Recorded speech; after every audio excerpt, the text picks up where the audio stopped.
প্রথমবারের মতো ট্রাই করলাম গাজরের হালুয়া রান্না করা। প্রথমে এভাবে মেশিন দিয়ে গাজরটি কেটে নিলাম, এভাবে ঝুরঝুরে হবে গাজরটি। তারপরে জল চিপে বের করে তারপরে দুধ জল দেওয়া শুরু করলাম। দুধের ভিতরে এলাচ, গোলমরিচ, তেজপাতা দিলাম।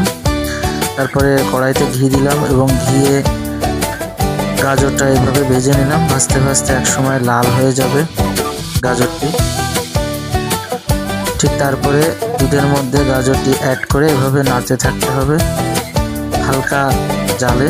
আস্তে আস্তে আস্তে আস্তে এটি গাঢ় হয়ে আসবে।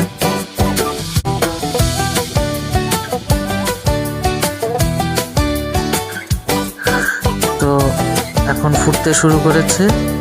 এভাবে আস্তে আস্তে আস্তে আস্তে এটি হালকা আছে গাঢ় হয়ে আসবে এবং একটা ক্রিম ক্রিম ভাব আসবে। তো ফাইনালি গাজরের হালুয়ার একটা শেপ আসছে। দেখতে সেমাইয়ের মতো হলেও আসলে মনে হচ্ছে এটি টেস্ট হবে।